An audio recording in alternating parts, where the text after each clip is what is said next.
Seja bem-vindo, eu sou Mário Sobral e o Jornal Segurito já está no ar. E hoje vamos falar sobre análise de riscos. E uma frase que você já deve ter ouvido falar é a seguinte: a única certeza que nós temos na vida é a da morte, né? Mas se a única certeza que a gente tem é a da morte, para que a gente analisa os riscos se a gente nunca vai ter certeza se vão ou não vão acontecer? Na verdade, isso é verdade, tá? A gente não tem certeza, mas aumenta a nossa probabilidade de acerto. E é para isso que a gente faz análise de risco. A gente pode não ter certeza, mas isso melhora a nossa possibilidade de acertar. E como é que a gente faz essa análise?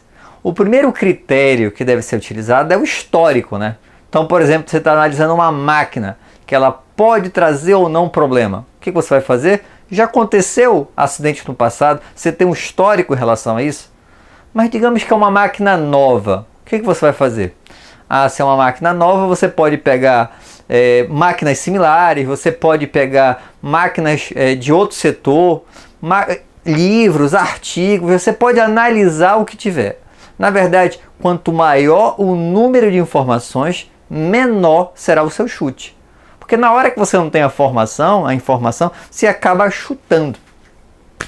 Mas como é que eu vou fazer então num processo que eu não sei nada, eu não sei quais são os riscos?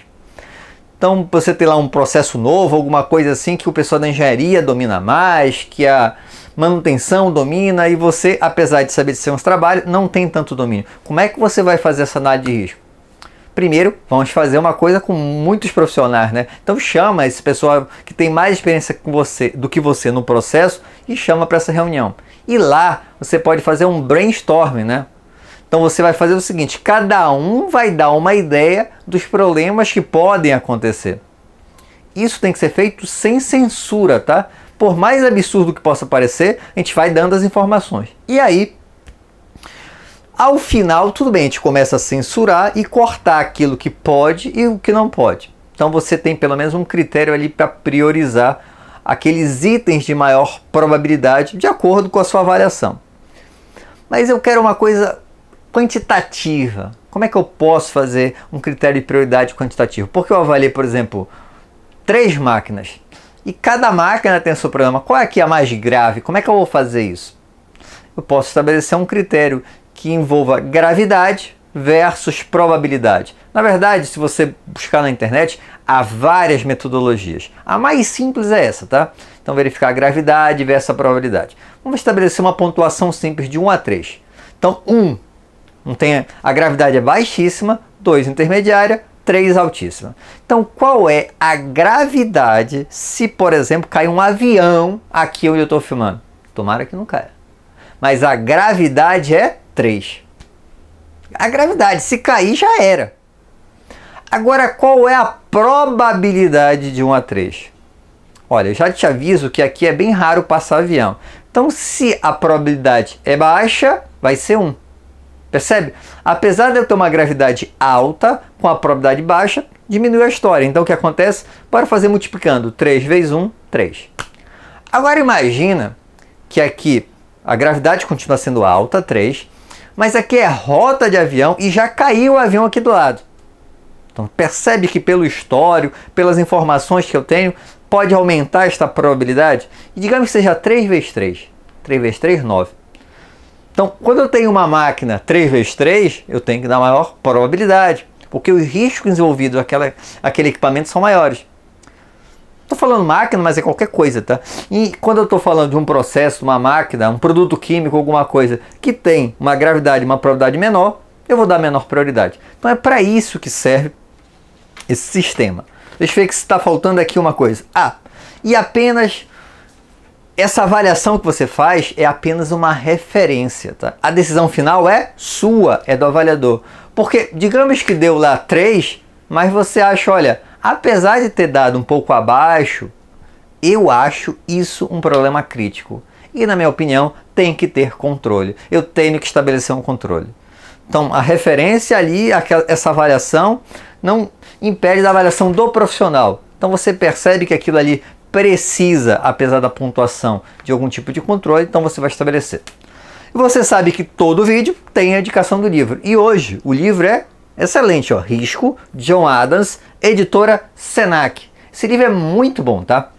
Só que não é um livro prático, ok? Não é um livro sobre análise de risco. É um livro sobre a teoria do risco. Então, se você quer um livro sobre análise de risco, não é esse seu livro, tá?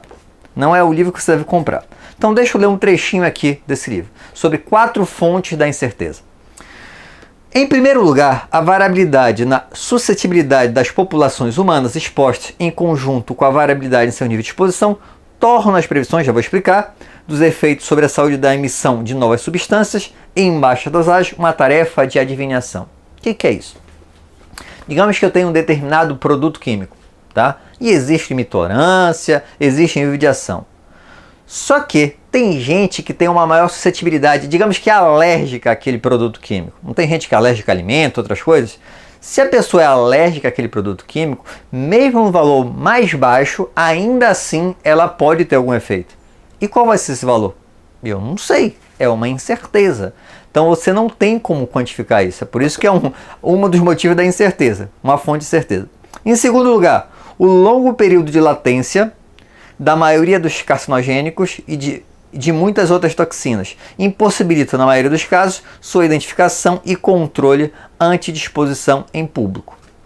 Então tem alguns produtos que o período de latência demora anos. Por exemplo, tem produto químico que mudou há pouco tempo, não era carcinogênico e agora é considerado carcinogênico.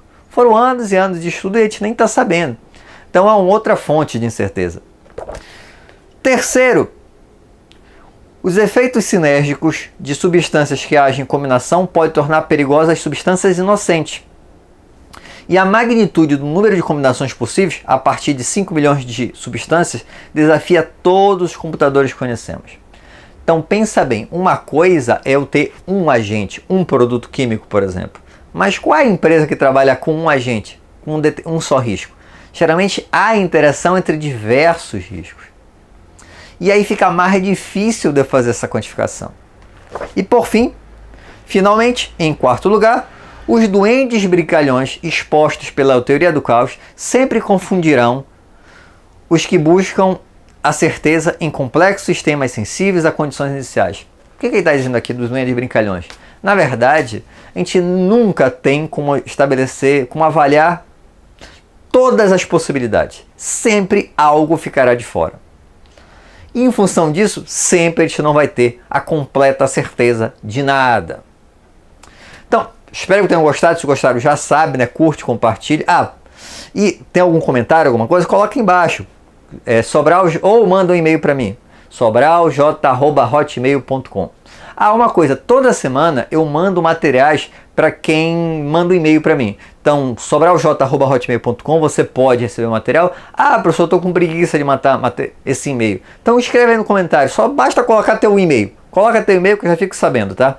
Eu já vou pegar e colocar, passar a mandar para você na próxima semana. Vou mandar vídeos, link dos vídeos, link de áudio, texto, o segurito mensalmente, um monte de material.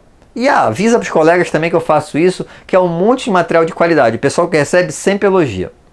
Então, espero que tenham gostado e aguardo você na próxima semana. Um abraço!